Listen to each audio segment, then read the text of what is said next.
Okay. Okay, let's start. Can you tell Yeah. your name, please? My name is Pankaj Ravindranath Paikapure.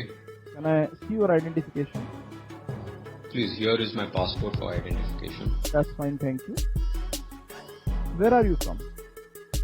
I'm from Margao, Goa, which is a small state of India. Okay, what is it famous for? Goa is basically famous for tourism and mining. Mining for the wrong reasons and tourism for the right reasons. It's called the state of sun, sand, and beaches.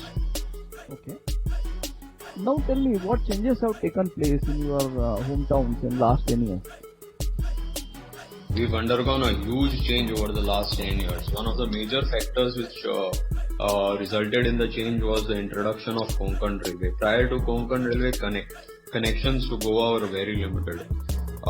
Because of the connections and frequency of air travel to Goa being increased, we see a lot more tourists visiting the state.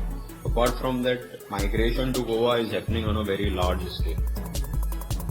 So we have lot more urbanization happening and lot more outsiders settling in Goa. These are the basic changes that is affecting the fabric of society in Goa, I think. Okay. Now let's talk about cold weather. Have you ever been in very cold weather? When?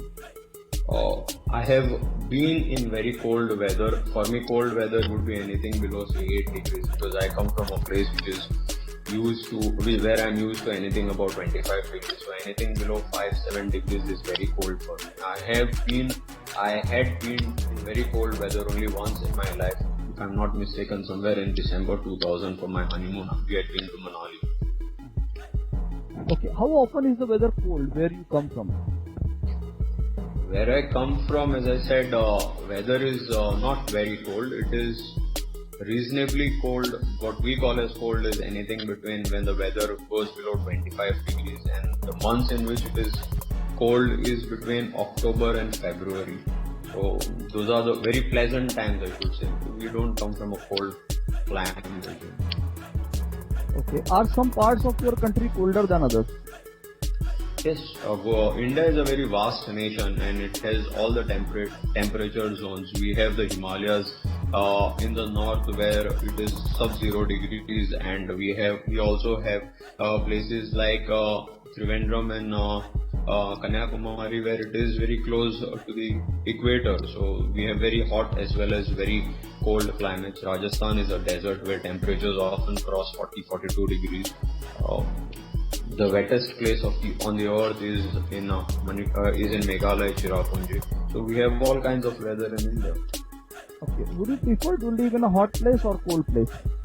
I would prefer to live in a moderate temperature climate, neither too cold, neither too hot. I would prefer to stay in a place which is very comfortable between 20 and 30 degrees. Okay, and I'm going to give a task on which you have to speak for 2 minutes. You have 1 minute to think. Okay. Describe a competition, for example, TV, college, work, or sports competition that you took part in. Okay. You should say what kind of competition it was and how you found out about it. Okay. What you had to do. 1 second now. What competition and how I found about it. Yeah. What you had to do. What I had to do. Okay. What the prizes were. What prizes and were. Mm-hmm. And explain why you chose to take part in this competition. Okay.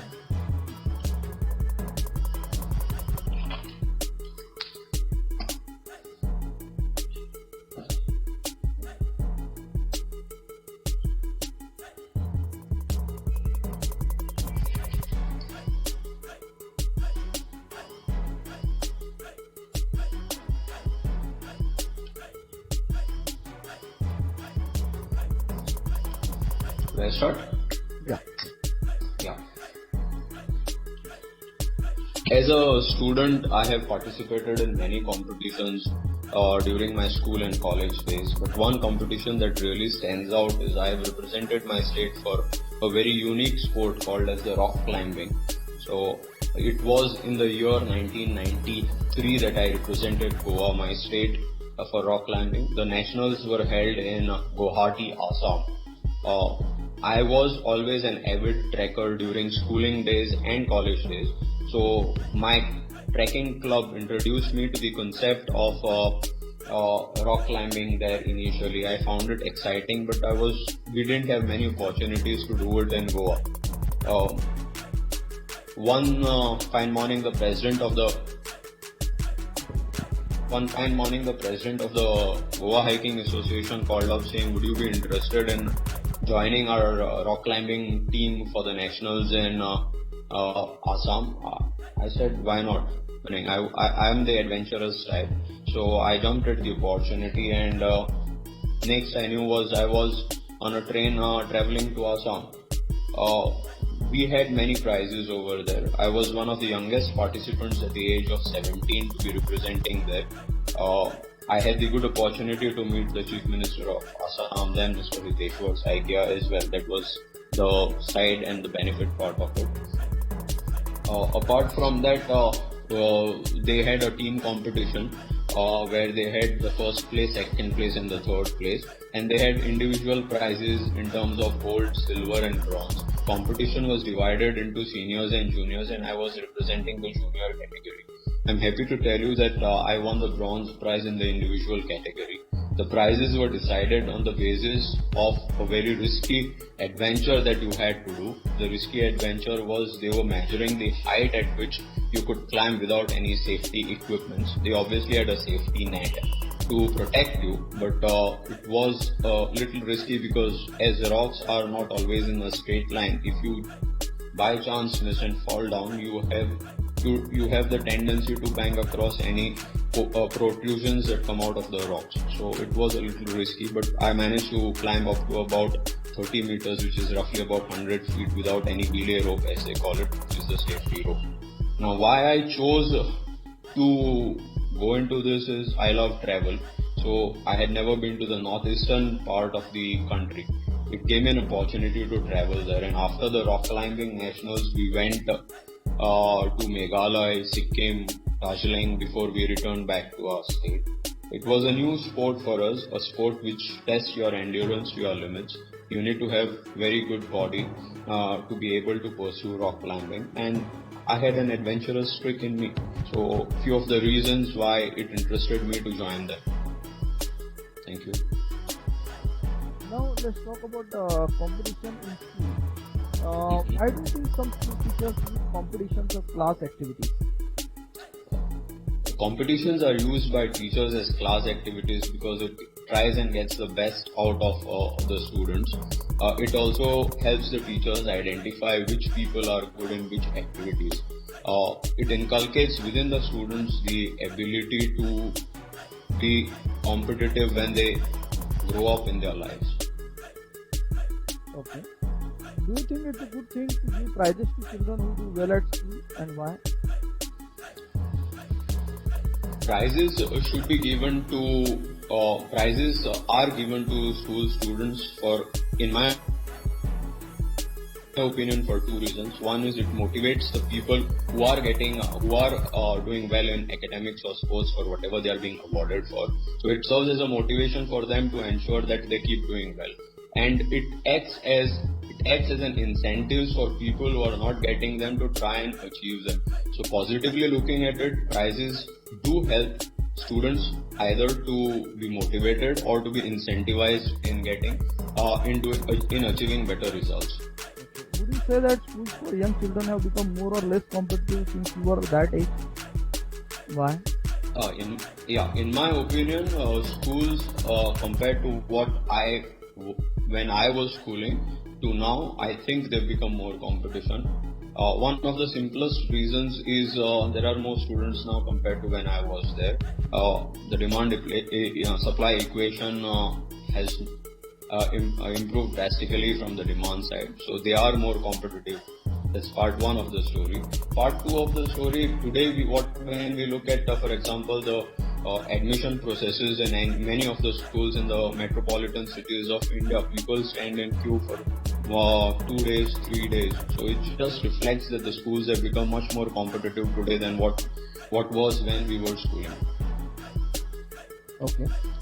Now let's talk about the sporting competitions. What are the advantages and disadvantages of intensive training for young sports people?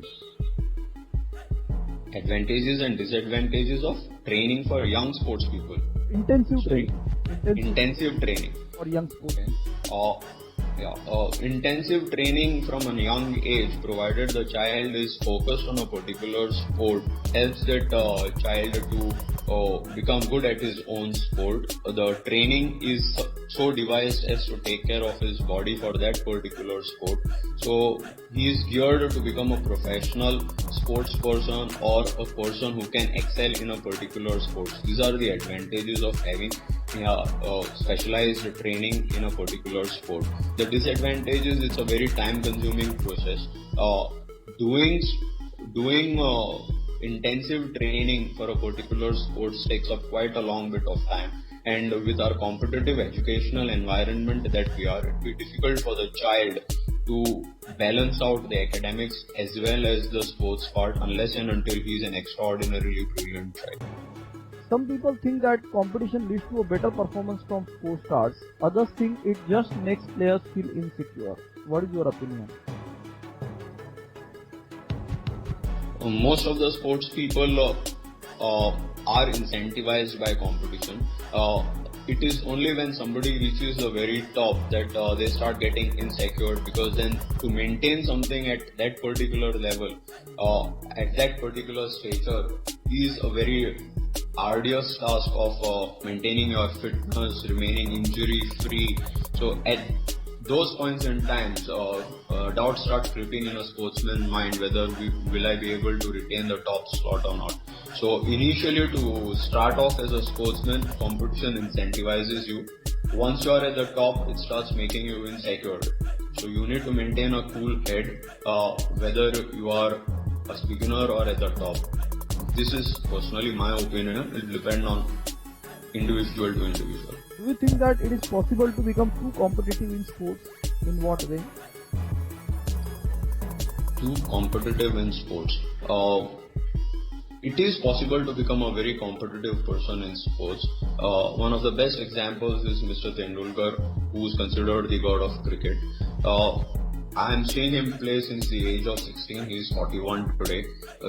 It's his intense desire to play and play at the highest level and excel that is keeping him there. So I think it is possible to be a very competitive sports person. Thank you. That's the end of the test. So total time is 14 minutes and 48 seconds. Okay. Is it good? Limit is okay. 11 to 14 minutes. That's the duration of the test. Okay. Okay. And only I think in Any climbing, suggestions? be silent. Climbing. It's climbing, not climbing. Climbing, yeah. Like Okay. climbing, bomb. Okay. Right? Generally be silent. Okay. Otherwise it was fine, not an issue. Only my suggestion is when they give you 1 minute to think, there is no point in starting immediately. Use that time. Yeah, when you were giving me, I was making notes. That's why I could start fast. Okay. So in exam also, because there's no extra weightage, even if you start. Okay. Yeah. That time Does it cross band 7? Does this cross band 7?